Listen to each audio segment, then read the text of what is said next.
Howdy folks, Noah Young here with the Shiloh Farm. Today we're going to talk about the difference between cage, cage-free, free-range, pasture-raised, and organic eggs. There's a lot of questions around when you go to the grocery store what these labels actually mean. So today we're going to talk about the animal practices, the diet, and all the differences between these labels.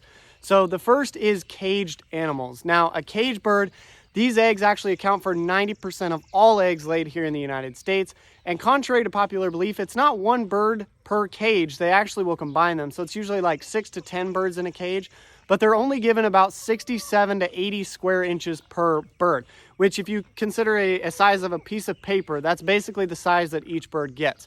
So in such tight spaces, that's when they'll start debeaking. They'll use a laser to cut the tip of the beak off so that they don't peck at each other. And they're fed basically a diet of just corn and soy. They never have access to the outside or anything like that. Next, we have cage free. This is a little bit better, kind of, because they take away the cage, but they still are just in one giant barn and they can move around, but they really don't have much more space. But the minimum requirement for a cage free bird is 1.25 square feet per bird. So it definitely is more space, but again, they're still in those confined areas. They still do the debeaking. They're fed the same thing, watered the same. It's basically the same process as far as the nutritional value of the egg itself. Next, we get to the free range. Free range is kind of a misnomer.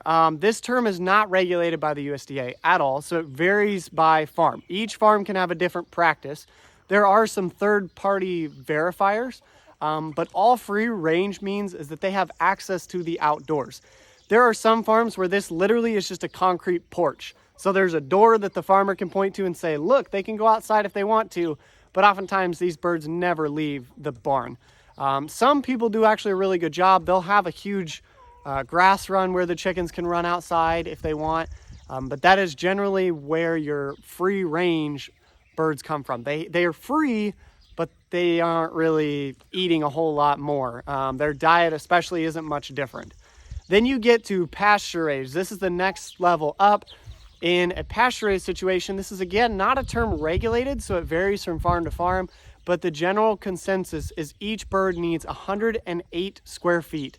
That can be combined inside versus outside. That is not just outside. That again varies from farm to farm, but there's at least over 100 square feet per bird.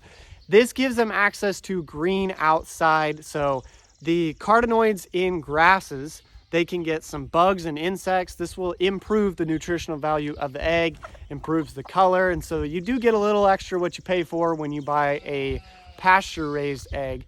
And none of these are organics. So the only thing that makes an egg organic is the feed that they are given. So you can take a bird, there's no such thing as an organic bird. You just take a bird, and if you feed them organic food, then the eggs that they have will then be organic eggs. The other thing to make a certified organic egg is that that bird can never have antibiotics unless it had infection. Now, typically in your cage situations or even your cage free, they will give antibiotics on a regular basis. In most pasture raised conditions though, they're not given antibiotics anyway. There really isn't much difference between a pasture raised and an organic egg other than just the organic feed. So those are the differences between your egg labels at the store. I'm not going to tell you which one's best or which one you should do. If you really want to know where your food comes from, the best thing is just to find somebody local and ask them what they're doing to raise their birds, what they're feeding them, and go from there. So I hope that helps and that you're not more confused. If you have any questions, feel free to comment below and remember to subscribe. Thanks for watching.